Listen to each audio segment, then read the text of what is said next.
दीवार पर टंगी सास। पंजाबी में कहावत है, सास चंगी होवे या ते दीवार ते टंगी होवे। संगीता की शादी भी एक ऐसे ही घर में होती है जहां उसकी सास दीवार पर टंगी होती है। ससुर और पति शादी के पहले दिन उसे सास के फोटो के सामने ले जाते हैं, जहां ससुर जी कहते हैं, बेटा बेटा संगीता, ये तुम्हारी सास थी, बहुत नेक और भली, लेकिन थोड़ी गुस्सैल थी। गुस्सा आने पर सब तहस नहस कर देती थी, पर अब ये इस दुनिया में नहीं है।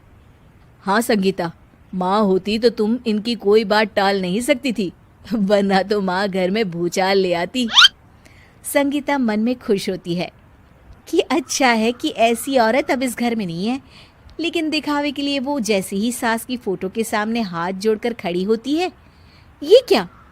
सास उसे देखकर मुस्कुराने लगी।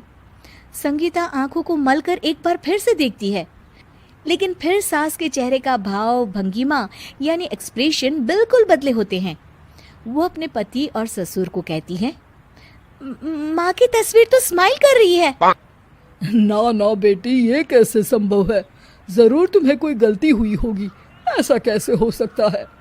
लगता है तुम शादी की सारी फॉर्मेलिटी करते करते थक गई हो, तुम्हें आराम की जरूरत है संगीता। खैर, सारे संगीता की बात को इग्नोर कर कमरे में चले जाते हैं। वैसे सास की फोटो पर एक्सप्रेशन एक के बाद एक बदलते ही रहते हैं। सुबह होती है, पति और ससुर को काम पर भेजकर संगीता कमरे की सफाई करने में लग जाती है कि तभी उसे आवाज आती है, टेबल ठीक से साफ करो। ऐसे भी कोई टेबल साफ करता है? इससे अच्छा तो ये गंदा ही था। किसी औरत की आवाज सुन संगीता दंग रह जाती है और सोचने लगती है कि आवाज कहाँ से आई।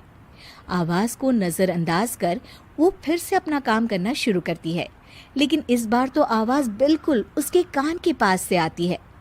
मेरा घर है ये। जब तक मैं थी चमका कर रखती थी, हर एक चीज शीशे की तरह थी।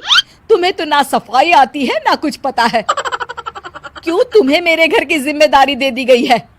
पता नहीं तुम में मेरे बेटे को क्या दिखाई दिया। मैं होती तो एक से बढ़कर एक लड़कियों की लाइन लगा देती। अब संगीता को समझने में देर नहीं लगी कि ये आवाज किसी और की नहीं बल्कि उसकी सास की है, जो दीवार पर टंगी है। वो उसके पास जाती है और कहती है, नमस्ते सासू माँ, मुझे तो कल ही लग रहा था कि दीवार में कुछ काला है। वो दीवार नहीं, दाल होती है पगली। सही पकड़े हैं सासू माँ। तो क्या हो गया आपको जो आप यहाँ भी चैन से नहीं बैठी हैं? सुना मैंने आपका व्यवहार काफी गुस्से वाला था। चुप रह तू, ज्यादा बकर बकर ना कर। घर का काम करना तो आता नहीं, आई है मुझसे बहस करने। हाँ देखिए सासू माँ, मैं आपसे साफ साफ कह देती हूँ, मुझसे पंगा लेने की कोशिश मत करिएगा। तभी पीछे से संगीता का पति आता है। अरे संगीता, किससे बात कर रही हो? कौन है वहाँ?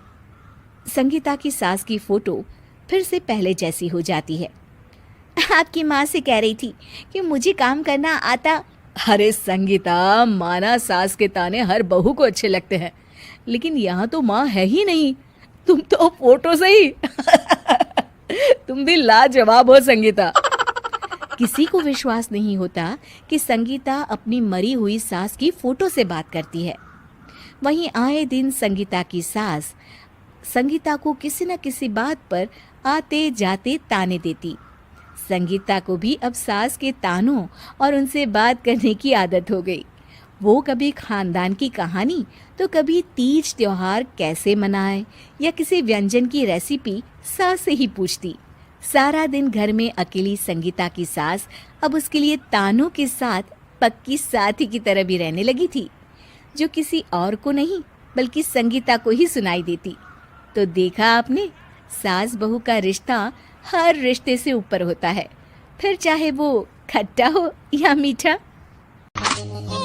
गुलामी तो सिर्फ हम अपने माँ बाप की करते हैं। दुनिया के लिए तो कल भी नवाब थे और आज भी नवाब हैं।